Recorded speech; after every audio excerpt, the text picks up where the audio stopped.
We have the right to develop housing. Lahat ng katutubo, bahay nila, bahay ng mahirap. Pero pwede naman tayong gumawa ng napakaraming bungalow sa murang halaga kasi marami tayong mga mature trees na puputulin at yun ang gagawing lumber para sa mga bungalows nila. Bamboo, kawayan. Ang kawayan, 5 years lang. Kikita na tayo ng napakaraming dolyares, milyon-milyon na tinatawag na carbon credits. Siyempre, hindi nyo masyado naririnig kung ano yung carbon credits. Pero yan ang reward na binibigay ng United Nations sa mga bansang nagtatanim ng napakaraming kawayan. Katulad ng China. Ang China kumikita ng $3 billion every year. Bakit? Kasi 2 million hectares of their land is planted to bamboo.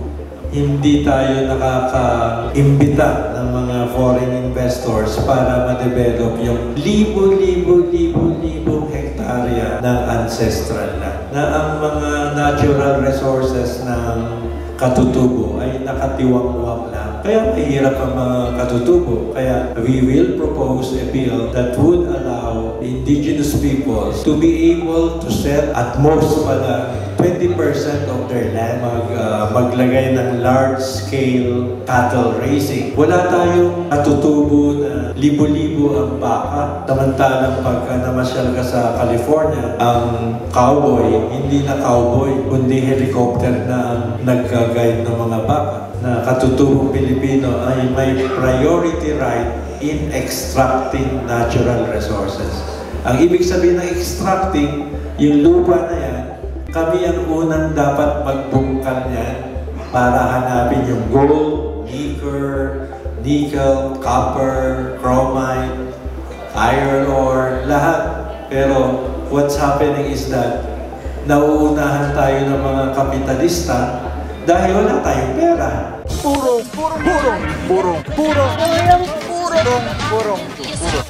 pagmamahal. Isa po akong miyembro ng Pinoy Ako Party List at isa rin po ako sa mga abogado ng aming organisasyon. Nagpapasalamat po ako sa lahat ng mga kaibigan natin sa media para marinig ang aming advokasya. At welcome po kayo na magtanong kung ano po ang gusto niyong malaman tungkol sa Pinoy Ako Party List. Ulitin ko po, ang Pinoy Ako Party List, kami po ay mga Pilipino para sa advokasya ng mga katutubo at mga obrero or mga manggagawa.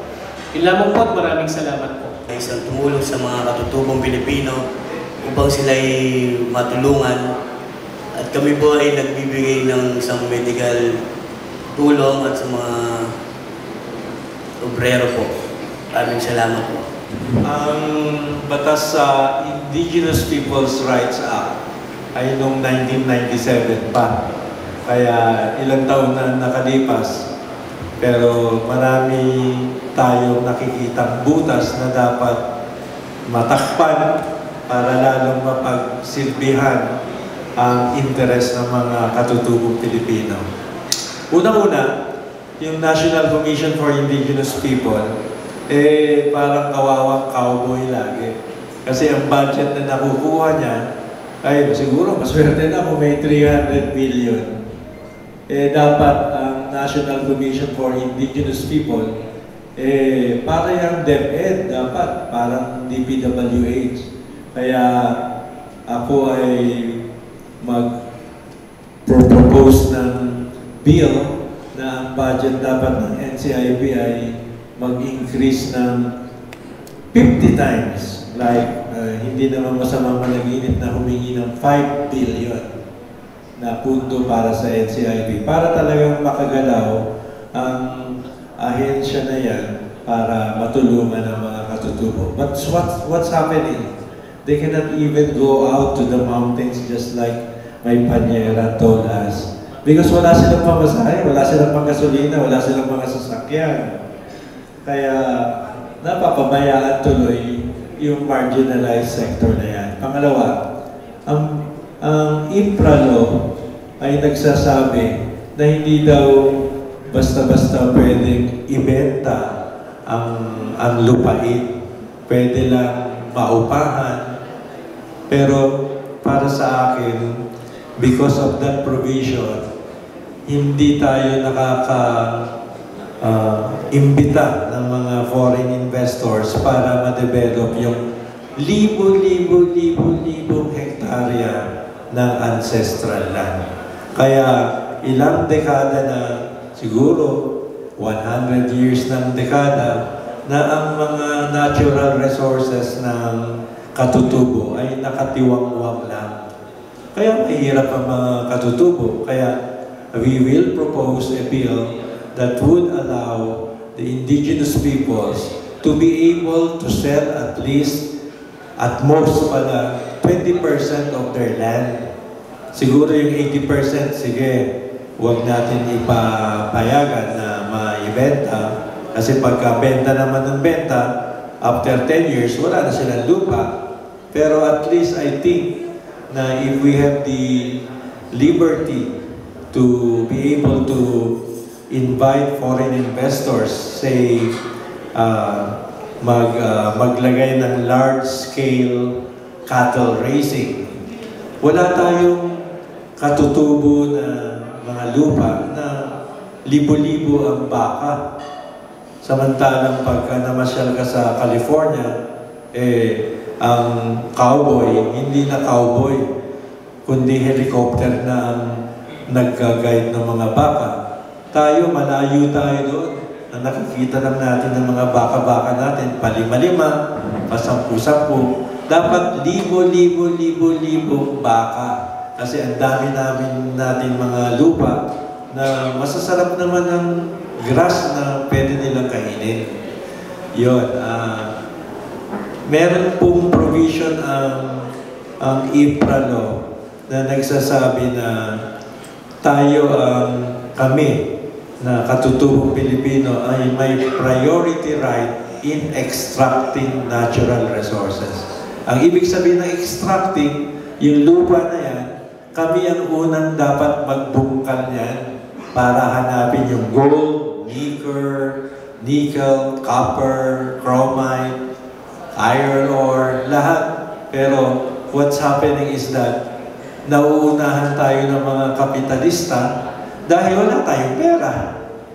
Kaya dapat nga, sa isang press con na nasabi ko, maglaan rin ng another 5 billion para magkaroon ng pautangan ng mga Katutubo.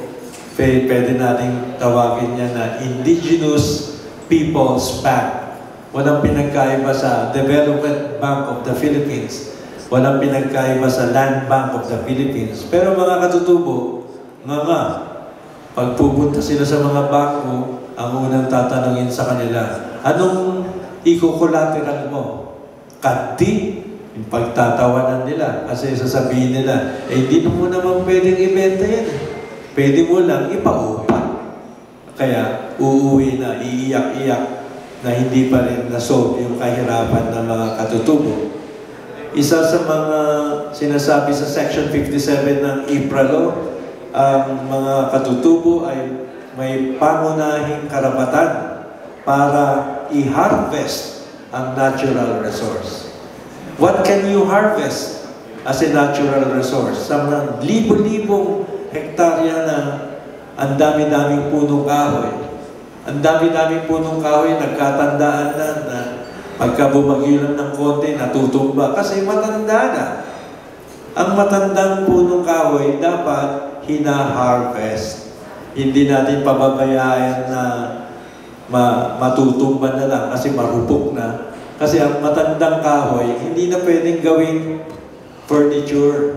Wala na, abo ang makikita. Kaya bago maging abo ang punong kahoy, sabi ng batas, you have the right to harvest it, make it into lumber, and then sell it, and then as long as you replace what you have cut with tree planting again. And what is the best plant that can be planted when we cut down mature trees? Bamboo, kawayan.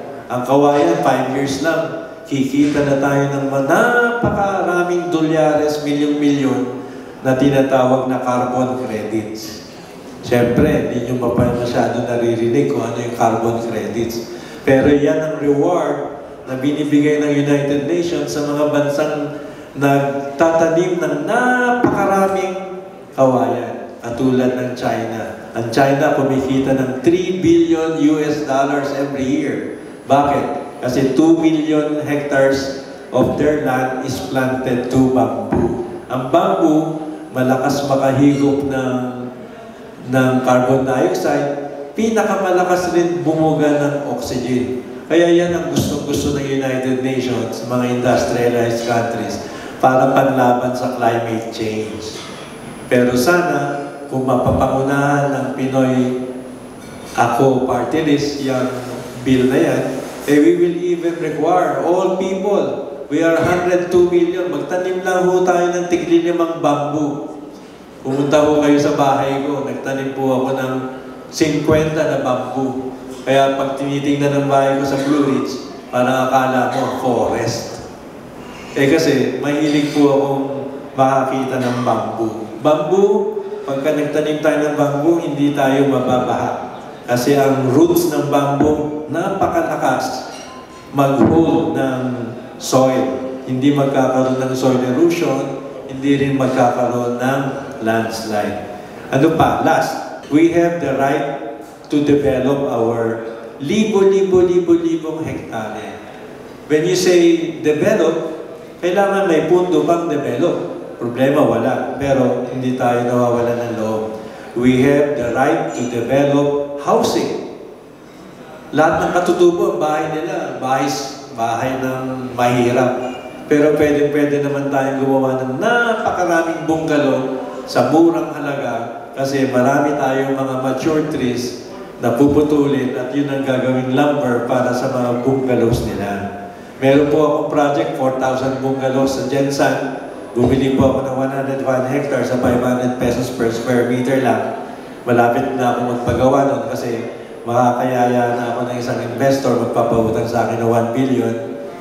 Pero kung gusto niyo bumili, 4 million lang, 70 square meters yung bungalow, 150 square meters yung lupa.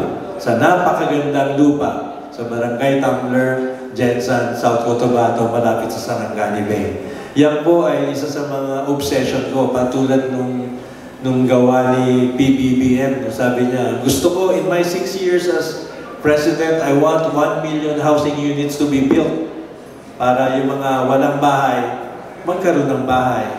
Are we on target? No, we are not on target. Why?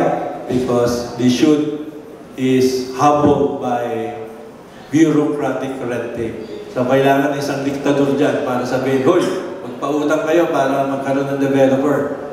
Nangyayari, bago ma-approve yung loan ng developer, mabuti na 1 taon, 2 taon. Mabuti na lang may Pag-ibig. Ang Pag-ibig, napakagaling po na ahensya kasi sila ay full support sa pambansang pabahay para sa lahat ng Pilipino. Narinig nyo na yun? PPPP, For Peace Housing Project ni Pangulong Bongbong Marcos. Maraming salamat sa iyo. Walang papapaw. So thank you so much sa walang sawang support, tiwala. Wala akong masabi kundi thank you so much. Thank you sa Panginoon at ingat kayo palagi. Again, kung wala akong papapaw. So thank you so much. God bless you. Purong pagmamahal. Thank you so much. God bless.